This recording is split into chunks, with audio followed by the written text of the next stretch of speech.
semana es uno de los lindos momentos que tenemos para compartir con compañeros, hablando de los temas y de la agenda política, ¿no? Lo decíamos hace algunos minutos, Pablo, la situación de Javier Milei respecto a las provincias, una situación que tensa fundamentalmente las relaciones, esta motosierra que parece no parar, y por otro lado las provincias reclamando respuestas de manera inmediata, ¿no? Bueno, nos acompañan en la mesa, agradecerles a todos también la posibilidad, Nico, gracias por estar, y ver en qué circunstancia política estamos, ¿no? En un arranque de año que ha sido complejo, difícil. Bueno, sí, muy complicado.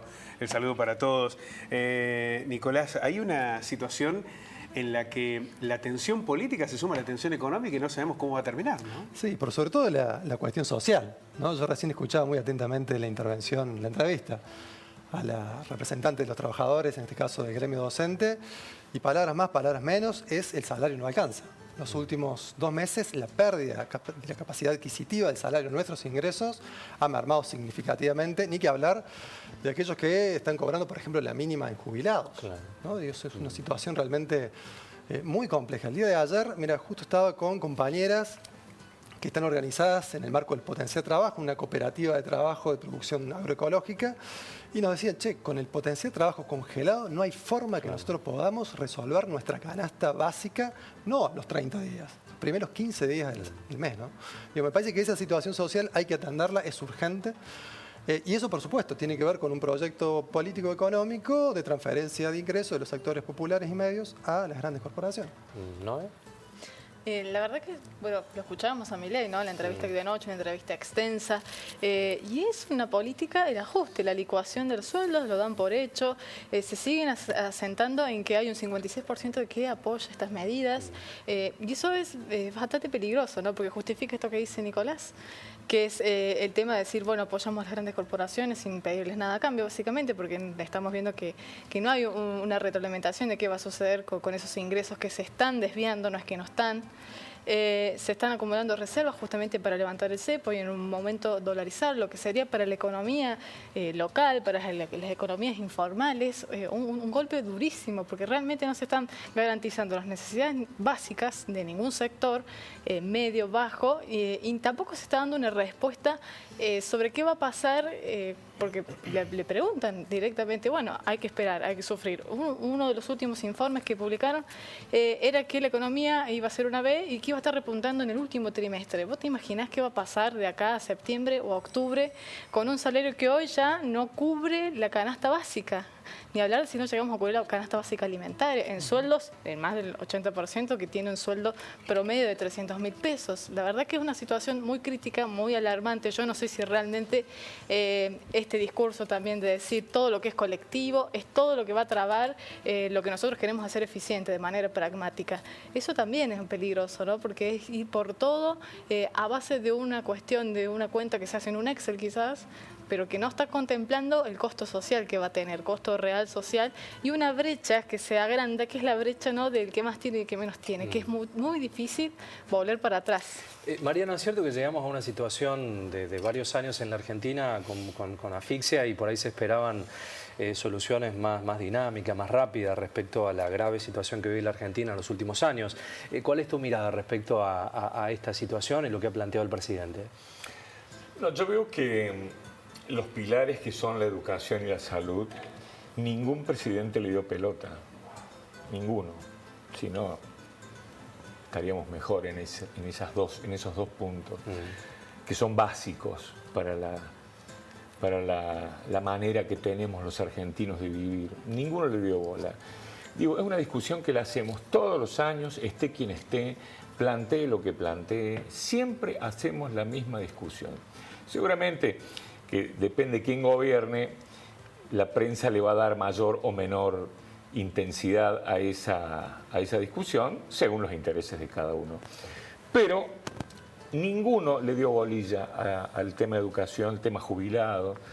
Siempre estamos en la misma situación. Yo honestamente no sé cuál será la verdadera solución de manera definitiva para pasar estos tipos de situaciones que se repiten todos los años.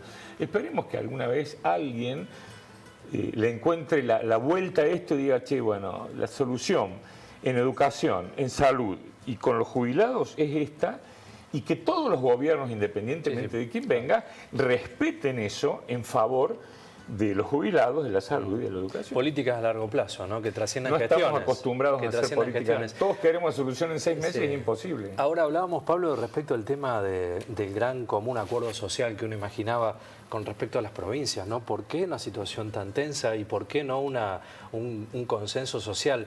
Que me parece que necesitamos a gritos, ¿no? Gestos fundamentalmente, y no estos enfrentamientos que se están teniendo que parecen tensarse. Uno dice, bueno, ya está, acá termina y se redobla la apuesta. ¿Hay camino para esa situación? ¿Qué imaginas, Nico? Mira, la verdad que cuando en el marco del ejercicio de la política, digamos, las principales caras visibles del ejercicio del poder apelan a la denigración, utilizar un lenguaje incluso soez, muy agresivo respecto de otros dirigentes políticos, lo que se obtura es precisamente la discusión política respecto de cuáles son precisamente los proyectos económicos y políticos para sacar a la Argentina adelante. Ese me parece que es un punto central. Luego, me parece que en honor a la verdad, digamos, y el rol de los gobernadores, especialmente en la provincia de Córdoba, respecto del gobierno nacional, bueno, hubo un acompañamiento inicial de parte del gobierno, de la fuerza política que hacemos por Córdoba, respecto de esta nueva presidencia, incluso con funcionarios, exfuncionarios de la administración de Juan Schiaretti en la actual administración. Clave, claro. Y luego algunas decisiones de política provincial que iban, digamos, en sintonía con lo pregonado por el gobierno nacional.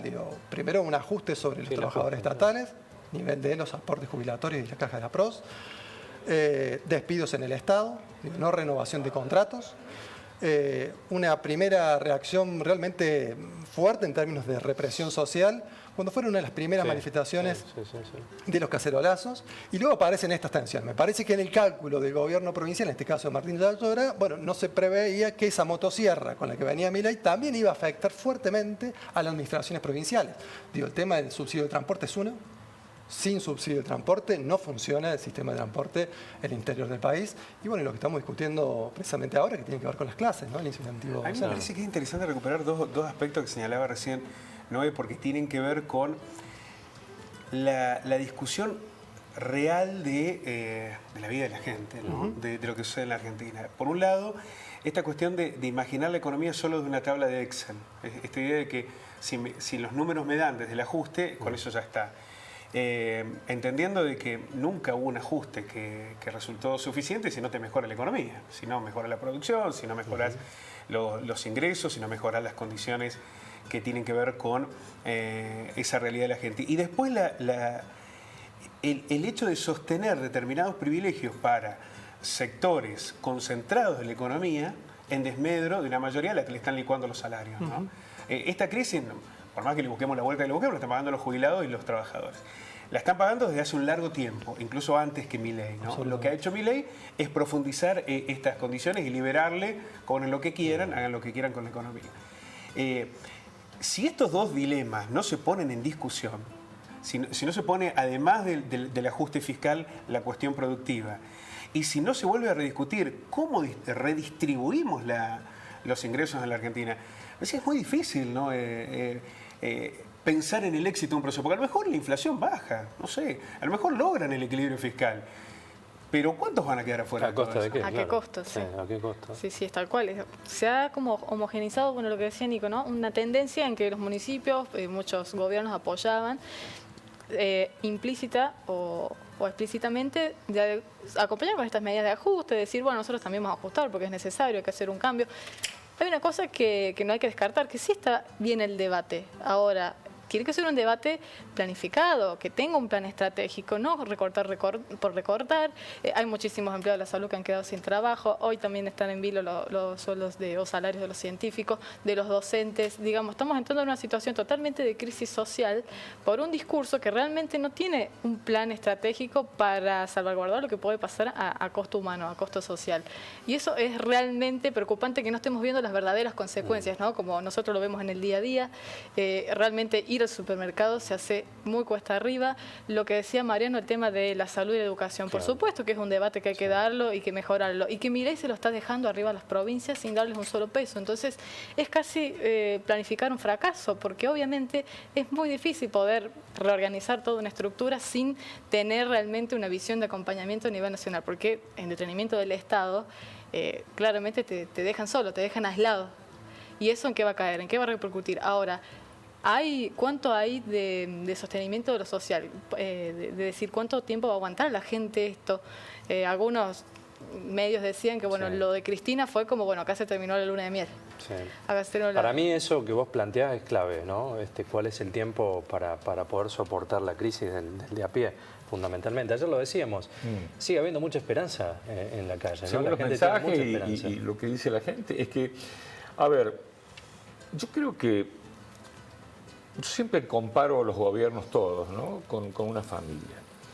Si vos tenés una familia que es desordenada para gastar y siempre tiene que pedir la solución o ayuda a otra familia, es imposible que esa familia sea organizada y pueda crecer. Me parece a mí que la sensación que yo tengo, la situación actual, a ver, todos estos cambios han sacado a la luz también las desprolijidades, ¿no? En cuanto a manejo de fondos en las provincias. Lo estamos viendo en la provincia de Córdoba. 27.000 millones de pesos en pauta publicitaria. ¿A vos te parece que ese es el número de una... Digo, ¿cuánto podés hacer con 27.000 millones de pesos?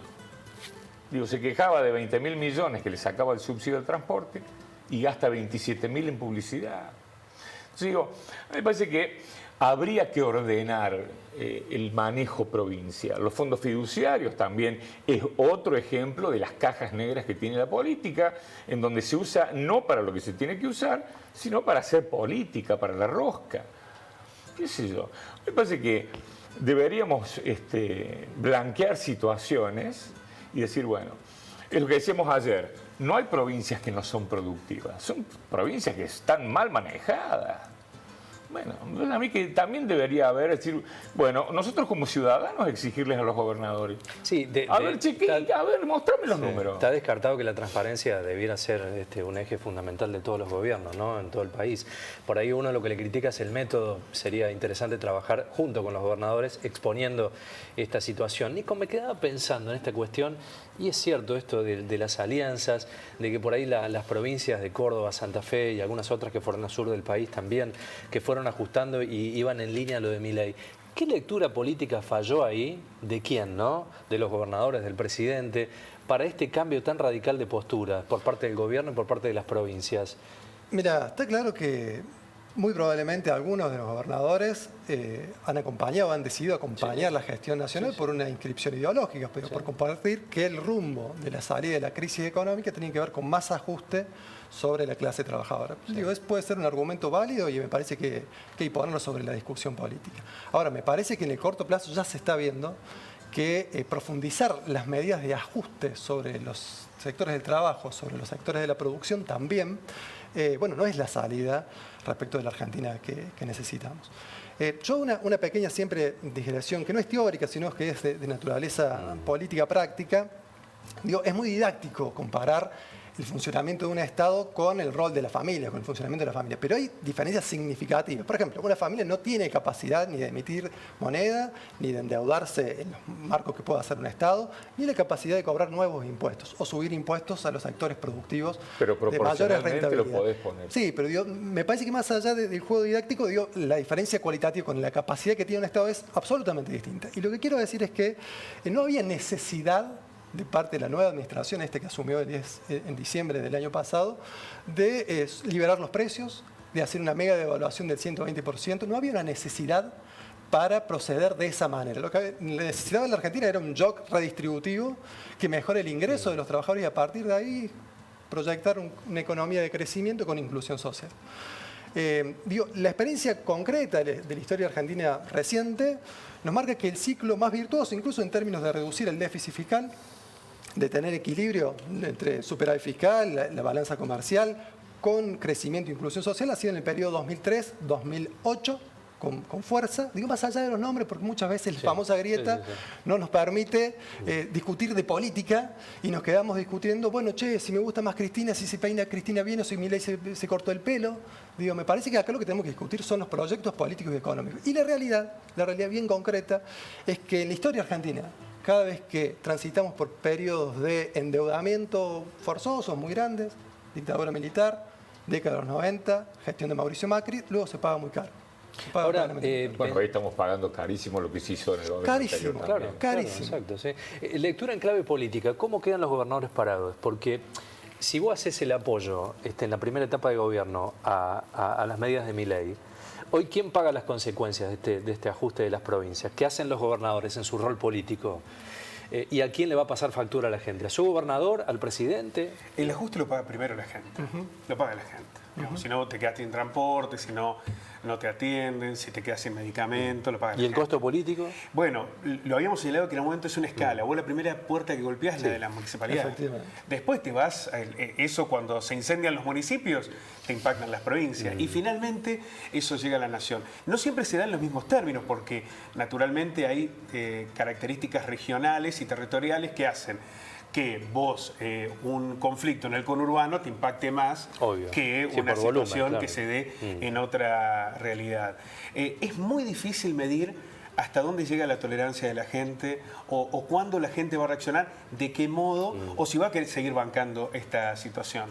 No tenemos nosotros aquí la vara ni las condiciones para poder hacerlo. Hay provincias como en Córdoba, donde Milei ha ganado con el 70% de los votos, más allá del respaldo de Juntos por el Cambio en el balotaje, y hay otras provincias donde esa realidad se ha dado de otra manera. Hay realidades que son muy asfixiantes y angustiantes. Cuando no tenés para comer es una cosa, cuando no podés cambiar la cubierta del auto es otra, y cuando no te fuiste de vacaciones es otra realidad. Hay que ver cómo eso se termina delimitando. A mí me parece que sí hay que dar espacios para un debate real sobre una situación que en lo fiscal, incluso en algunos puntos, hasta nos excede. Yo cuando Milei dice que íbamos a una inflación del 15.000%, lo he hablado con muchos economistas. Ninguno me ha dicho, che, vos sabés que sí, nos vamos a una hiperinflación del 15%. Nadie me dice, mira, no sabemos cómo hacen esos números. Lo que sí está claro es que si solamente la mirada está puesta en lo fiscal, ya la hemos vivido. Porque por ahí los números te pueden cerrar, pero el tema es si te cierra la realidad económica con la gente adentro. El tema es que la gente quede adentro de esa situación, porque los que quedan afuera a veces no pueden volver. Sí, bueno, esto lo hemos conversado en otras oportunidades, incluso con algunos colegas economistas, y el problema del déficit fiscal, que es un problema económico, digamos, no lo vamos a negar, después podemos discutir si es el principal problema económico. Pero digo, asumiendo que es un problema, sostenerlo en el largo plazo, el déficit fiscal genera distintos problemas en la economía. Ahora, ese componente se puede resolver por dos vías. En principio, la vía austera, neoliberal, es ajustar el gasto, la inversión social. Recortar en salud, en educación, en partidas sociales, en jubilaciones. Pero hay otra vía para resolver el déficit fiscal, si esa es la obsesión que tenemos, bueno, que es incrementando las capacidades estatales. Es decir, sectores de la economía que tienen niveles de productividad, que tienen niveles de rentabilidad muy elevados, bueno, efectivamente se pueden gravar para que el Estado pueda resolver su famoso déficit fiscal. Mire, semana pasada se hizo pública una noticia realmente de gran envergadura que tiene que ver con la evasión y más aún con la ilusión fiscal. Una de las corporaciones cerealeras que triangulaba con la famosa Vicentín, a lo largo de un año facturó por más de 700 millones de dólares y eso no lo declaró el fisco. ¿Saben cuál fue la multa a esa empresa? 2.000 millones de dólares. Irrisorio. Sí, nada. Me parece que hay que poner el foco precisamente, si queremos resolver el déficit fiscal, en los graves problemas de ilusión y de evasión fiscal que tiene la Argentina, que por supuesto, cierro, no tiene que ver con el kiosquero de la esquina, con el almacenero, con el monotributista. Pero lo que estás diciendo es interesante porque se podrían hacer las dos cosas. Efectivamente. ¿Por qué no? Efectivamente. En cuanto a la tolerancia, vos decías de la gente, qué sé yo, es tan relativo eso, nunca lo sabés, porque yo estimo que la gente no va a esperar mucho tiempo más. Yo no creo que espere mucho tiempo más para empezar Bueno, hablaban del umblar a cambiar su esperanza ya por bronca. Sí. ¿No? Una consulta, digo, en términos de pregunta retórica, ¿no? Digo, me parece que el kit de la cuestión para discernir si la sociedad va a tolerar o no tolerar un proyecto de ajuste sobre nuestros ingresos, me parece que el kit tiene que ver precisamente con la disputa política en términos de interpretación de lo que está viviendo la Argentina. Digo, porque puede suceder que el discurso encabezado por el presidente con sus aliados, Macri está fuertemente negociando un arribo fuerte, digo, además de Caputo, en otras áreas del ministerio. Y una interpretación posible es la del sacrificio. Tenemos que hacer este sacrificio y, por lo tanto, consagrar la desigualdad como un hecho natural. Si esa interpretación en la sociedad cala, bueno, quizás es un proyecto de largo aliento. El tema del sacrificio lo han dicho todos y estamos todos ya cansados. Y que nadie se sabe lo pasando un sacrificio.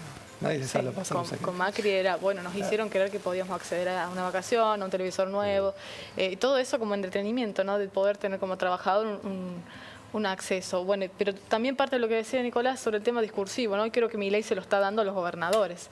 Los gobernadores son la casta, los gobernadores van a ser los que carguen la culpa de lo que está pasando. Y sobre todo, porque tampoco él no blanquea lo que está sucediendo. El año pasado la CELAC publicó unos datos sobre cuáles son los ingresos productivos que generan las provincias. Córdoba y Santa Fe lideran estos números. Son números que Milei no blanquea, por ejemplo. No dice, sí te va a hablar de pauta publicitaria, pero no te va a hablar de cuánto está entrando plata al país o generando al país gracias a la producción de las provincias del centro.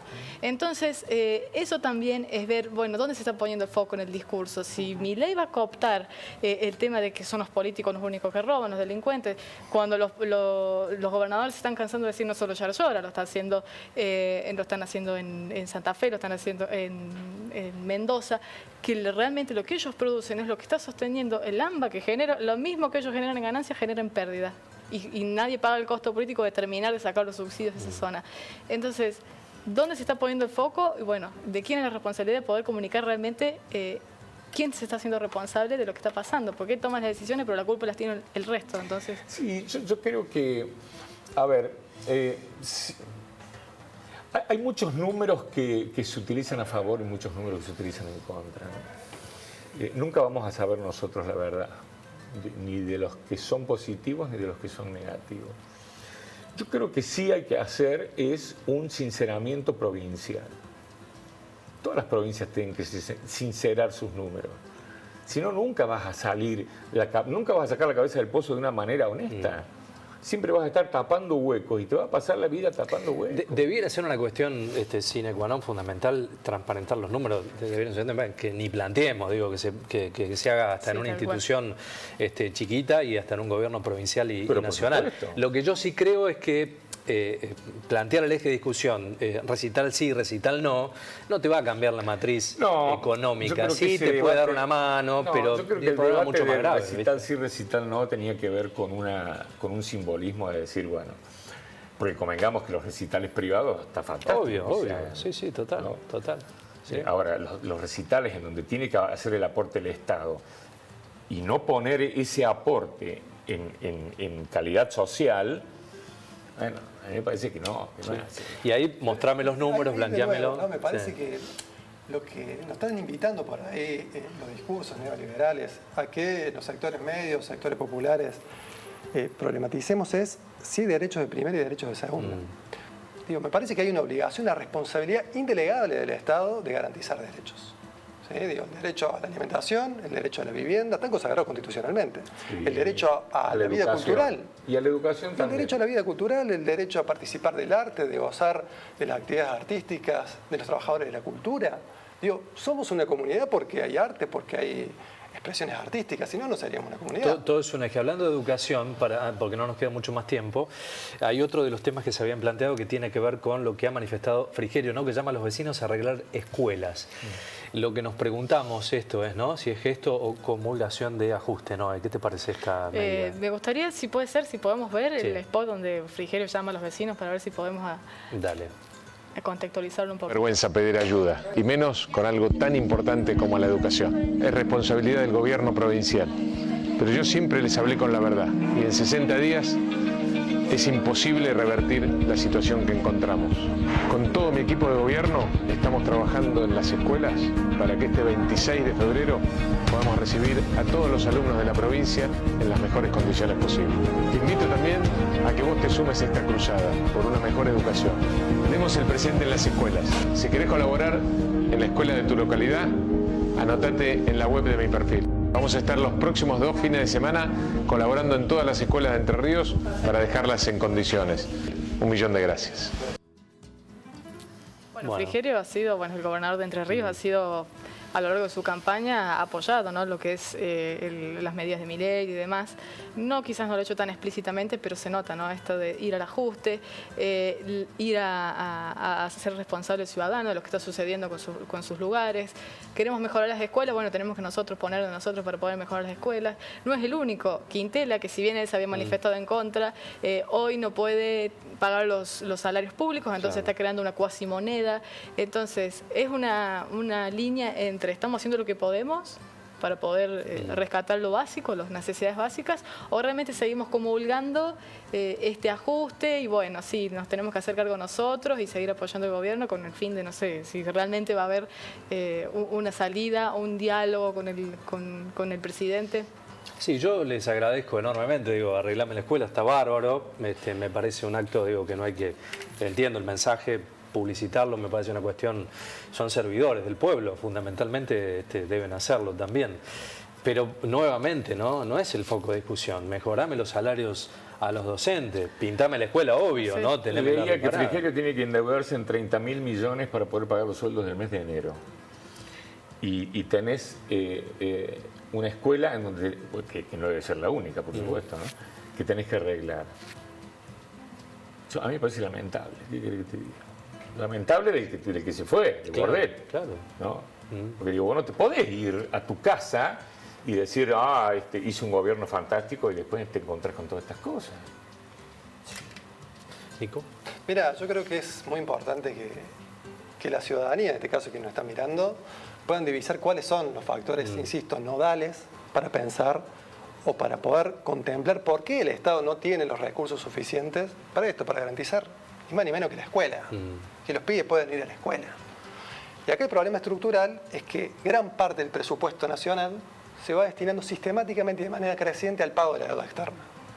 Cuando, esa deuda externa que se contrajo fuertemente en el periodo de Mauricio Macri, 45.000 millones de dólares con el Fondo Monetario Internacional, con los privados, es la espada que recae sobre los sectores medios y populares, que vemos cómo nuestros ingresos van mermando sin contemplar que los servicios públicos esenciales estén garantizados. A esos 45.000 sumarle los 110.000 millones de Fernández. Y Alberto Fernández, que realmente es insólito, el gobierno del peronismo que retornó en el 2019, que no haya tenido claridad en la definición política respecto de esa pesada herencia en términos de deuda externa, de impugnarla, de cuestionarla y de proyectar otra economía para los argentinos. En parte, claramente, la emergencia de Milei tiene que ver con eso. Fracaso del gobierno anterior. Por supuesto. Y del otro. La deuda formidable del gobierno de Mauricio Macri, sin pandemia, sin sequía, sin guerra. Claro. Bueno, pero ahí también nos habilita a una discusión. Por ahí le estamos exigiendo demasiado a la gente. Estamos viendo a la gente a ver, cuándo van a reaccionar, qué van a hacer. Y la verdad es que antes de exigir esa respuesta social, habría que preguntarse qué alternativas se han gestado, el por qué se llegó a esta instancia en la que un proyecto anarco-libertario gobierna la Argentina, y también qué propuestas alternativas se gestaron a eso, porque el peronismo en los últimos años ha sido Scioli, Alberto Fernández y Massa, ¿no? El radicalismo, ayer lo escuchaba a Martín Lustó, que está tratando como de recuperar determinadas banderas del radicalismo. Bueno, habría que ver también qué lugar ha ocupado el radicalismo en este último tiempo. Entonces, por ahí se le exige a la gente decir, ¿cuándo te vas a enojar contra el ajuste? ¿Y qué hay contra eso? Ayer Cristina Fernández emitió una carta en la que hizo todo un despliegue de su mirada histórica, actual y demás. ¿Qué es el peronismo hoy? ¿Quién lidera? ¿Quién encabeza? El peronismo lo encabeza un expresidente que hizo una pésima gestión y que se fue a vivir a España.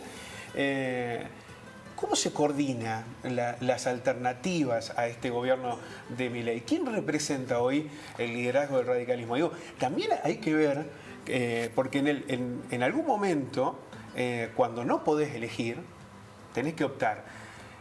¿Qué opciones se les dio a la Bueno, a nos la pasó, gente? claro, nos pasó el año pasado en las elecciones. Bueno, ¿y qué opciones se presentan hoy como alternativa? Digo, ¿qué liderazgos aparecen? ¿Qué modelo económico emerge como alternativa a Milei? Es una discusión, porque si no se le estamos exigiendo mucho a la gente. Absolutamente. ¿Hasta cuándo le vamos a exigir a la gente que se expida, bueno, ¿sobre qué? ¿Ante qué alternativa se tiene que expedir la gente? Lo que diviso, Pablo, es que, digo, si avanzan las políticas en curso, probablemente pasamos a una crisis no solamente económica, social, sino absolutamente de representación política. Bueno, pasó en 2001. Efectivamente. Porque en verdad, aún en la oposición, no se vislumbra un proyecto alternativo que dé respuestas a los problemas urgentes de la Argentina. Digo, no se está discutiendo en la Argentina cuál es el rol que van a tener nuestros bienes comunes en un proyecto de desarrollo nacional. ¿Qué vamos a hacer con el litio? ¿Qué vamos a hacer con Vaca Muerta? ¿Qué vamos a hacer con la ciencia y la tecnología? ¿Qué vamos a hacer con la infraestructura de los servicios públicos de transporte? Me parece que un proyecto alternativo tiene que contemplar por lo menos 3 o 4 sistemas impositivos. En parte, en el documento de la expresidenta se reflejan algunas deudas pendientes, digo, reforma del sistema tributario, sistema de salud, sistema de seguridad. Lo que sí es inadmisible, yo obviamente, me parece que una mirada crítica hay que ponerlo sobre la mesa, que en el gobierno de Alberto Fernández, del cual la vicepresidenta fue precisamente vicepresidenta, Sí, por parte del gobierno. que la lapicera por supuesto la tenía Alberto Fernández, pero que es inadmisible que antes de arribar a la presidencia no se puso en discusión cuál iba a ser la negociación con el Fondo Monetario Internacional. Que eso haya quedado librado al propio ejercicio de la dinámica política y a la lapicera de una figura como el caso de Alberto Fernández. Sí, bueno, por eso planteamos que el diagnóstico es mucho más complejo el que tiene la Argentina. Son los últimos 50, 60 años de un país que no termina de encontrar el rumbo y que se va superando en crisis. Esta es mucho más profunda que la de 2001 también, ¿no? Entonces, ¿cuál será el techo que tiene la Argentina en función a la gobernabilidad, a los tiempos y a esto que también manifestaba Mariano, a las políticas largoplacistas de temas estructurales como educación, pero que trabajo? Hay que empezar a pensar en ese tipo de política. Si no no podés vamos por ahí. solucionar cosas de 50, 60 años en 6 meses. No las podés, nadie las puede solucionar. A no ser que vos le pongas un parche, le mientas a la gente, como hemos venido siendo víctimas, le mientas a la gente y diga, bueno, con esto ya está. Y es una mentira, no está nada. Entonces digo, hay que hacer en determinados temas unas políticas consensuadas a largo plazo y que todos los que vengan la respeten, porque si no estamos siempre en la misma. Planificás algo, a mediano plazo no lo terminaste de cumplir, el que vino tiró todo lo que vos hiciste y arranca otro nuevo que tampoco va a poder cumplir porque no le van a dar los tiempos. Entonces, ¿y siempre quién está al medio? La gente. Exactamente. Siempre nosotros al medio. Hablando de tiempo, se nos acabó el tiempo, Pablo. Se nos acabó. Hemos llegado al final. Gracias, Nico. Un placer. Muchas gracias por la invitación. Gracias por estar. ¿No? Gran Emiliano, aporte, gracias ¿no? también. Ha mejorado El color sobre todo, sustancialmente. el color. Que se incorpore, ya, Sí, definitivamente. absolutamente, ya está. absolutamente.